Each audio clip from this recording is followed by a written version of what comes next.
You're listening to the Ballet Piano Podcast, lifting the lid on dance accompaniment.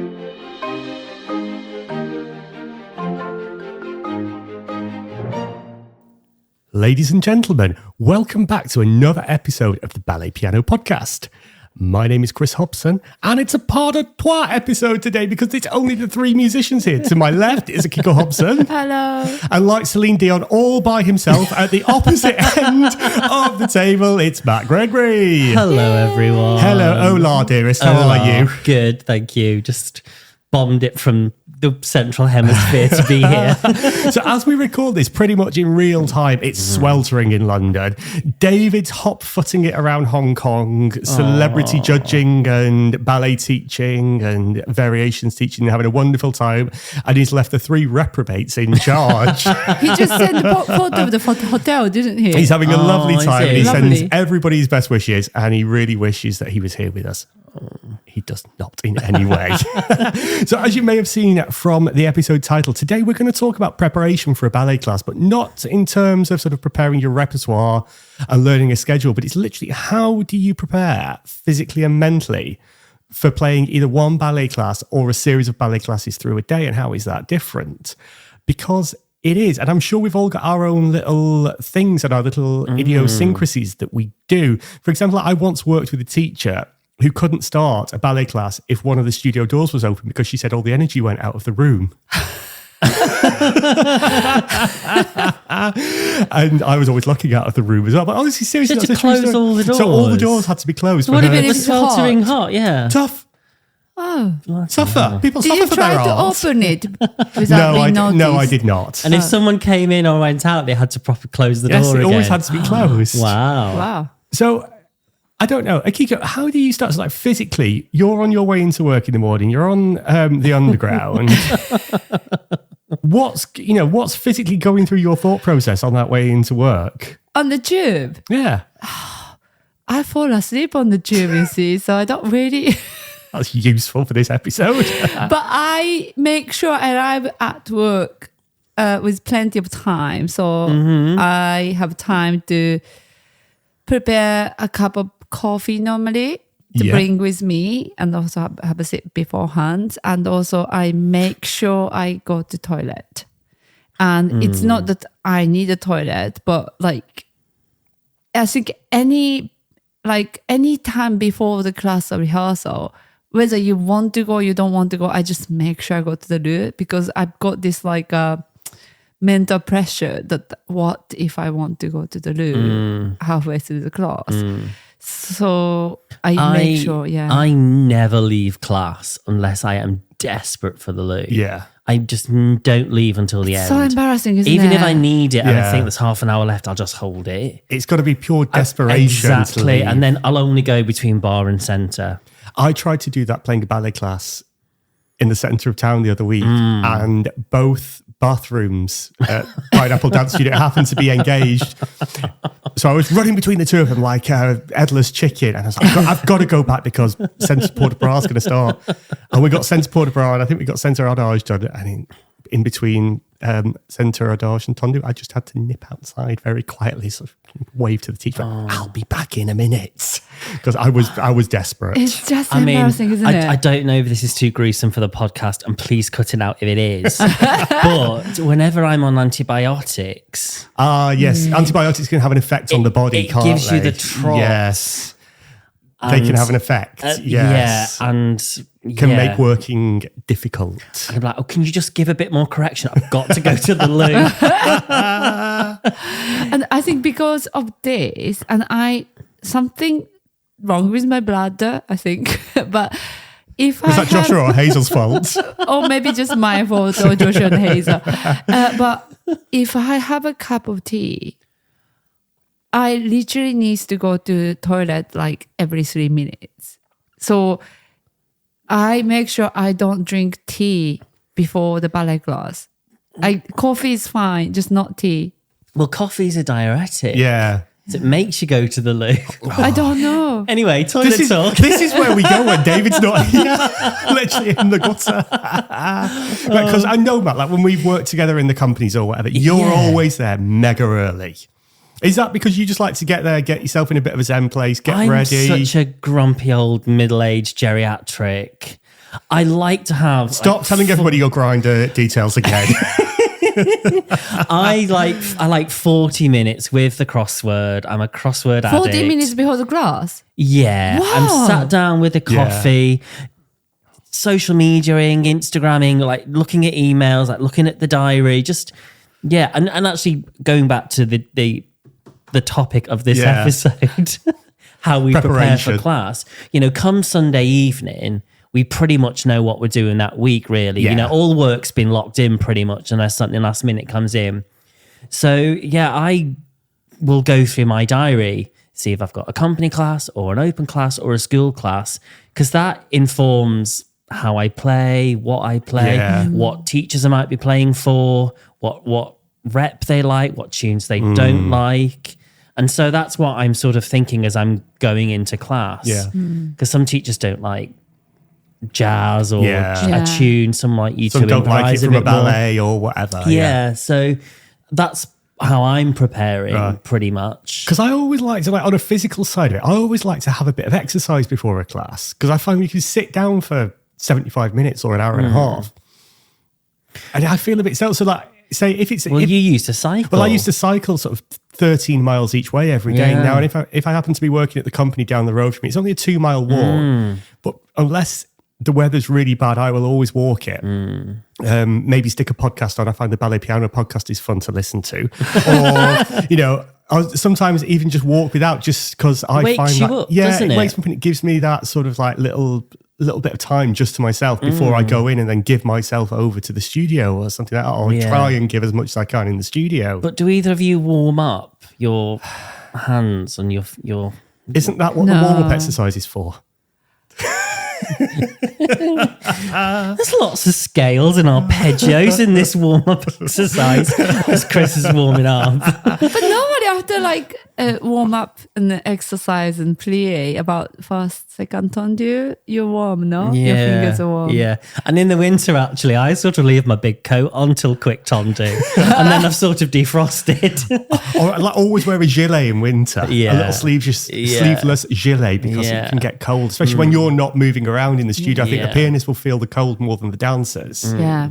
Because we're just sitting there. Yeah. But I did see some pianists who does warm up in the studio before the class. Yeah. So some people do, I think. I used to do warm-ups if I was playing rehearsals. If I was going straight into a rehearsal and not playing company class in the morning, I would go in, not for long, I'd just go in and just do 10 or 15 minutes. In the studio? In the studio, in an empty studio or on a practice piano, even sometimes on a clavinova if I was on tour or something like that. Just to get the fingers ready to get around those scores, be it Tchaikovsky or Prokofiev or whatever was on the menu that day. Because you left the practicing last minute? No, it was to get my fingers warm because I've been out drinking heavily the night before. It's the early 20s years, the freedom times before it all went totally wrong. Do you prepare differently for different teachers? Yeah. Because you get to learn what teachers like and don't like, don't you? And I think you get to know what energy you'd have to bring into a class depending on which teacher you're playing for. That is exactly right, yeah. Because I quite like to sort of, there's some teachers that I will work with on occasions and you sort of like, that they'll feed off your energy and you can feed off their energy. Yeah. And you don't have to sort of control anything really. Like you can just be yourself in that. And then you work with other teachers and you have to sometimes sort of musically rein it in a little bit because that teacher's personality is the king or the queen of that studio. Yeah. And that is sort of like a bit like, they are the boss and you are sort of, working with them, but you never overpower them. And then, like you say, some teachers don't like, particular ballets that they may have danced or had choreographed on them or films, or some teachers don't like musicals or something. I don't like pop music for class. But people will never tell you that. You sort of learn it by accident. That as you go along. Or as your colleagues may say to you, avoid Scott Joplin because they hate it or something like that. Or you just learn by that absolute scowl that you get. Well, mentioning no names, but some teachers will say to you what they like and don't like. Yeah. If they're, more direct, That's easier though. Yeah. I agree. It is. I will sometimes say to a teacher, is there anything, if it's somebody I don't know, I'll say, is there anything you absolutely hate? Like what will I play that will kill your soul? Tell me now so I don't play it. So we have a good time together. Yeah. Like David always says, if he doesn't have a tondu, he's on edge. I'm like that with a plie.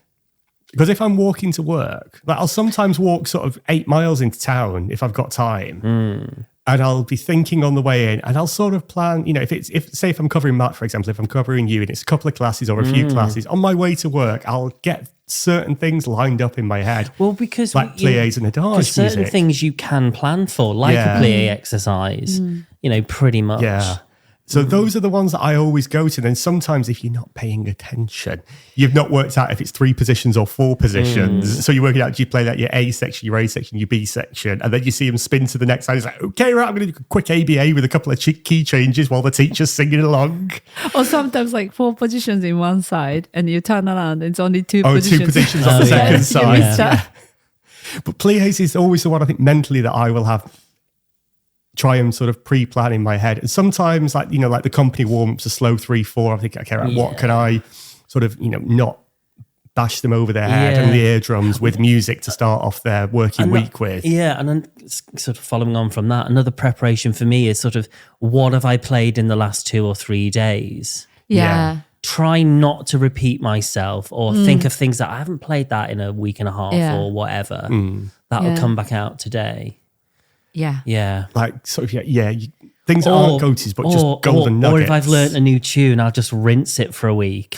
Because you play in 4 or 5 different venues. It's the first time hearing it for everyone. Exactly. And if I need to practice it, I'll just rinse it and then it'll go back in the adage section and then it'll come back out again in a few weeks. I mean, that is the good thing about going to so many different places as a freelancer is you can have, you could technically, I wouldn't do this and I know neither of you two would, but you could technically get away with having 4 or 5 incredibly good sets of class music and just stick it on a rotation if you're working at so many different venues, if you're not, say, just in one school or one company.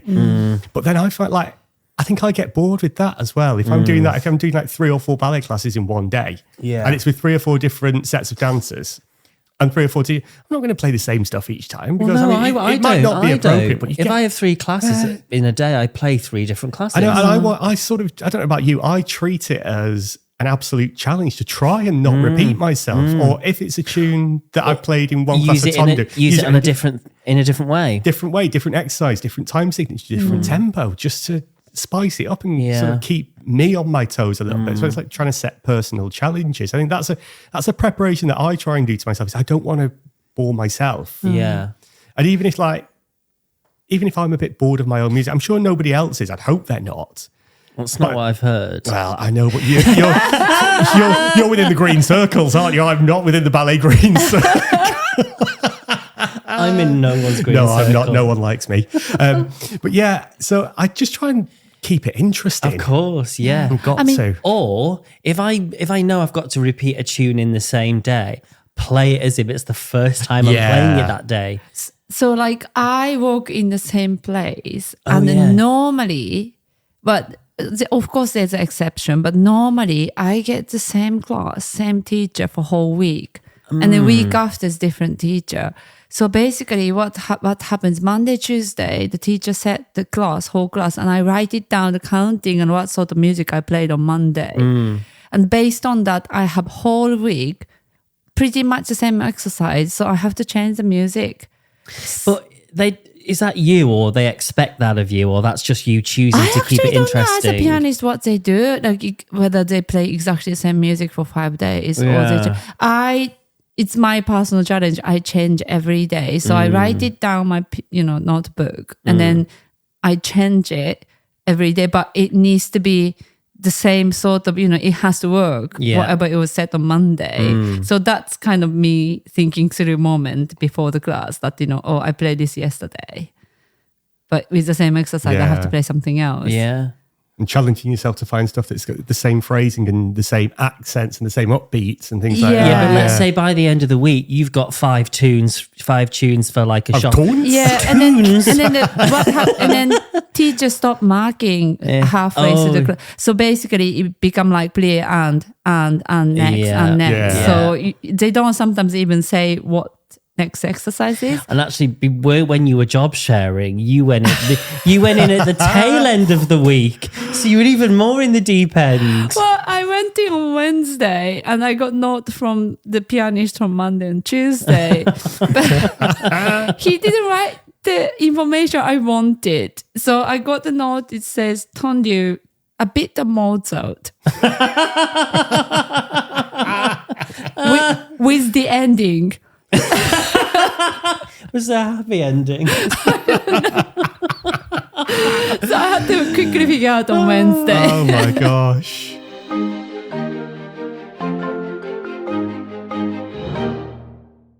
Tunes. Speaking of tunes, do you find that you prepare and think about your playing differently? And this is valid for you as well, Akiko, because if you've only got one ballet class in the day, or you've got multiple ballet classes spread out, say a company class in the morning, an open class in the afternoon, and something else in the evening, because that requires a different set of, not only physical strength to keep up with the classes and the playing, but the mental agility to stay focused from sort of 9 or 10 a.m. through to sometimes sort of 8:30, 9 o'clock in the evening. And that's a tricky one, especially when you've got the gaps in the middle of the day. I think if you're constantly on the go, like when I worked over in the Western Hemisphere, I'd sometimes do sort of 6 hours of playing in the school and then do maybe 1 or 2 evening classes, like when Matt was away once and I was covering for Matt. But that was almost easy because it was just constant. I was never off the conveyor belt. I was never off the escalator. It was just keeping going. But aren't you knackered by the end of the day? Oh yeah, you were shattered when you got home. But yeah. I find it hard to start and stop and start and stop. It's like once I start, I keep going until I'm finished, and then after that, I struggle with the gaps in the middle of the day. Personally. With stamina and strength and whatnot, if you've got a nice piano, that's going to do some of the work for you. Yes, some of the pianos in central London are dreadful. Yeah, and they require you to just be stronger to make them sing, and it's really hard work. And if you're doing one of those in the evening and you've got all spaghetti fingers and spaghetti arms, and then the pedal keeps failing or something like that, and you've got like 1,000 groups from it requires a lot. That's mentally quite hard though if you're on a really bad piano, and even before your class you're questioning like what state's it going to be in when I get in there. That's or which key you can play or cannot. When I was in the company, donkeys years ago now, if there was a really out of tune note, I would occasionally just constantly playing that key because it made me laugh. But, if it was like bottom A flat or top E flat, I was like, everything was in A flat or E flat. But I don't do that anymore because I'm freelance now and I need to be employable.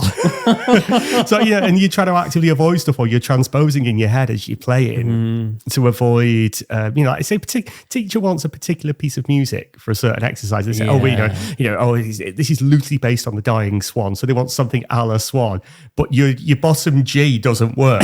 Your bottom G string's gone. So you've got, you're fumbling around in G flat or A flat just to make something vague. He's like, oh no, I can't play an A flat because then when we go, and the bass goes down a semitone, I'm on that G again and it sounds rubbish. Yeah. It was a really sweet note actually in a central dance studio in London, which was apologising to the pianist saying, we're sorry that the string has still not been repaired. It took longer than expected because the original string got lost. But the reception...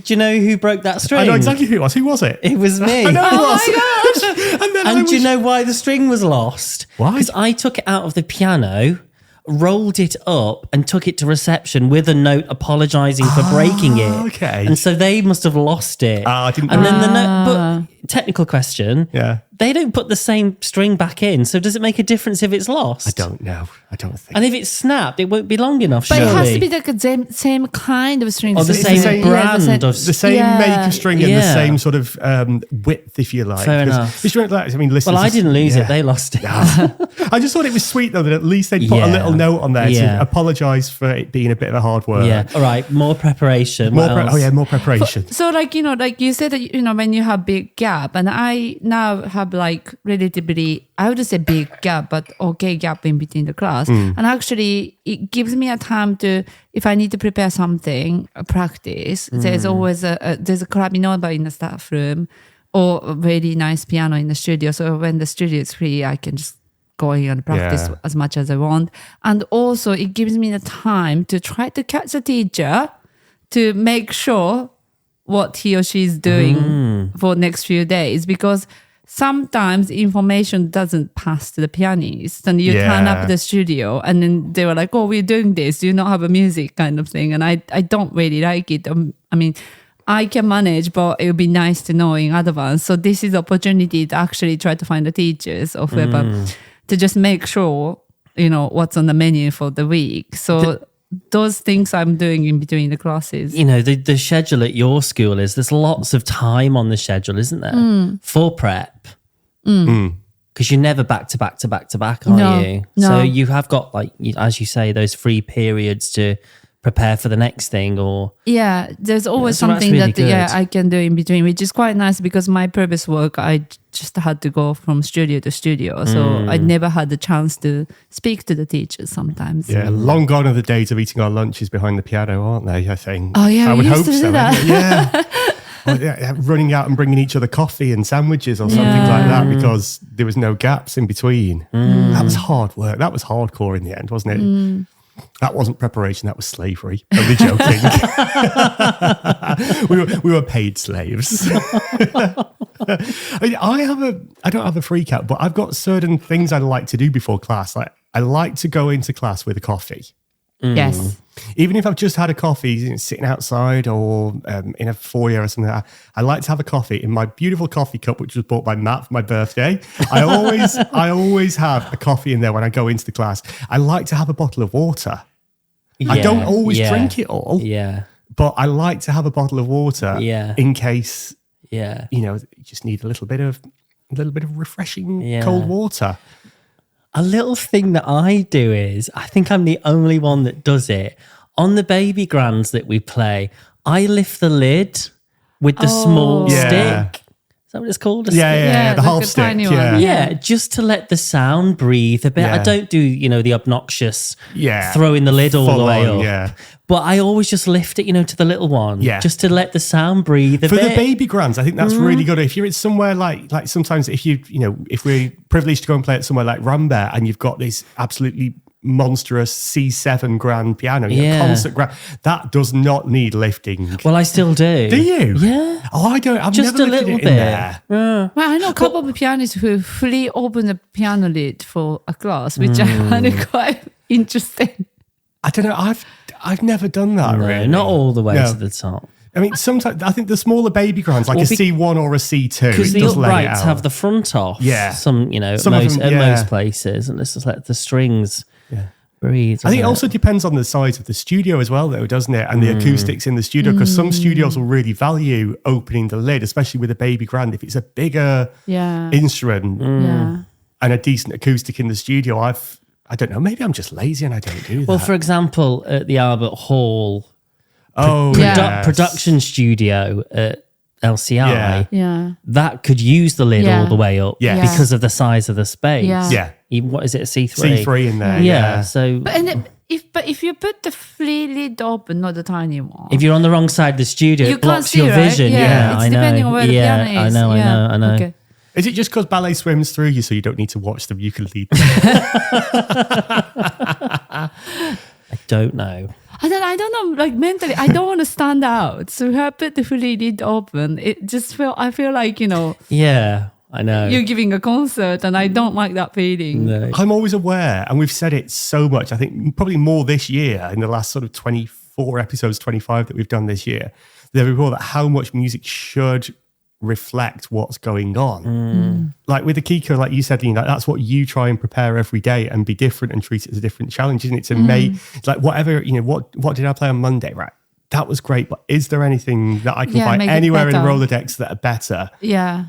for the next day and the next day? And it's that sort of artistic and musical challenge which then ups the game for the dancers as well and keeps the dancers listening and the teachers listening, doesn't it? We used to do the same when we both worked with David. David would quite often set a class for Monday, then by Friday they'd be doing it. Actually, he would do his bar in the centre and things like that by the Friday. But he wanted by Wednesday, like Akiko said, he wanted it to be Tondu and he was quite welcome. He's quite open and he actively encouraged the music to change daily to keep the students' ears open.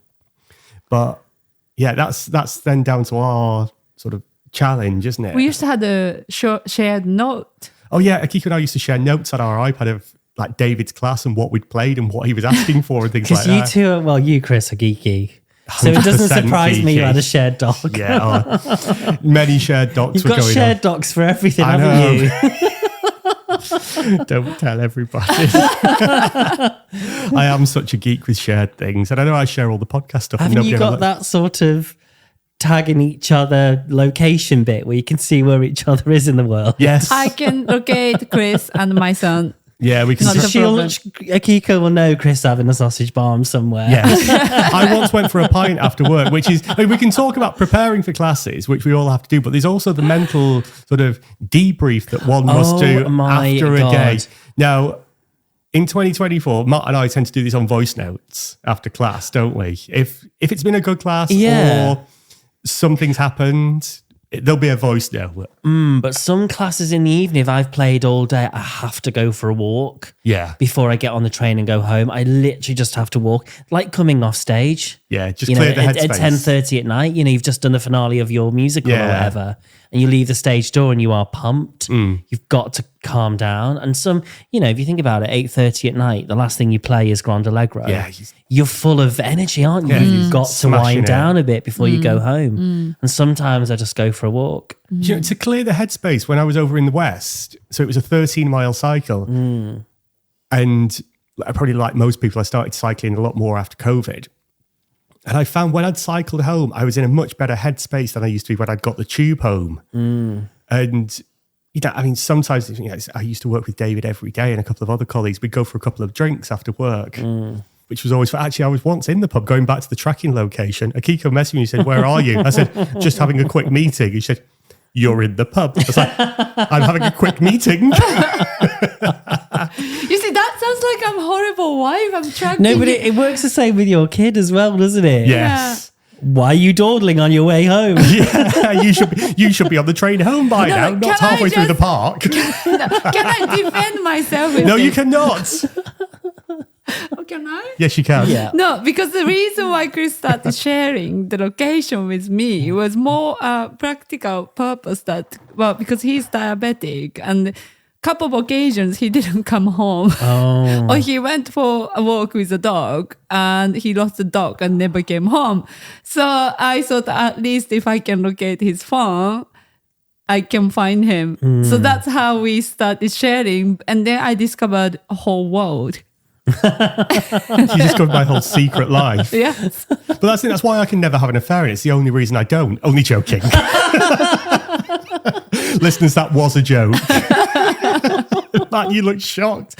Why when David isn't here, do we just descend into sort of ridiculousness? I don't know. We're always on our best behaviour when David's here. It's like having the Queen with us, isn't it? Yes. Akiko, how do you sort of get over the day at work? Is there something that you do to like mentally get the ballet out of your head when you're on the way home? I'm very different to you guys. Like, I'm like a robot. I just go practically.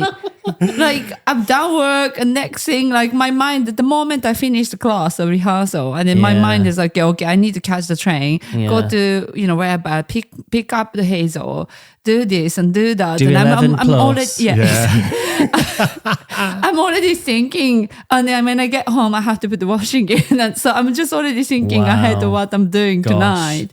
So I'm like a robot, like done this, next, bed, wake up, ballet class. Eat, sleep, repeat.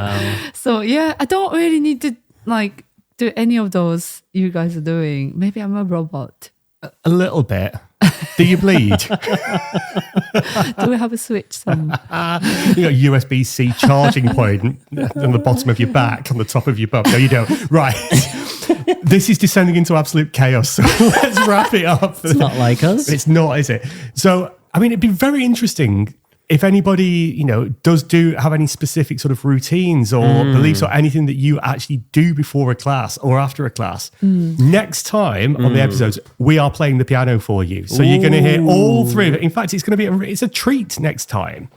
Is David on it? Yeah. David's here with us around the table and he's setting the exercises. So David will set, what will he set? It was a tendu, an adage, a petit allegro and a grand allegro. Yeah.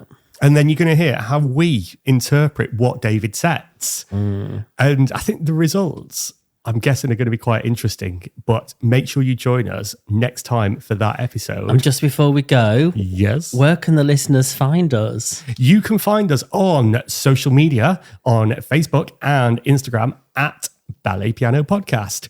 If you want to see our glorious, gorgeous, well-lit, beautifully filtered faces, go on the YouTube in honor of David Yao. And if you type in Ballet Piano Podcast, we come up there. Or just go to the website, Ballet Piano Podcast. And YouTube, you can translate it. Oh, yes. Yeah. On YouTube, we have subtitles, which are pretty good. Wow. How 2024 are we? We are, but you can change the language on the subtitles. So if you struggle understanding my pronunciation, which some people do, you can click on the button on the bottom and you can read me in your own language, be that Chinese, Japanese, German, Spanish, or English. I will be translated. So we can't wait for you to join us next time. We'll have David Yao back. We're going to be playing the piano. David's going to be setting it. It's going to be an absolute riot. So until next time, it's going to be goodbye from me. Bye-bye. Bye, everyone.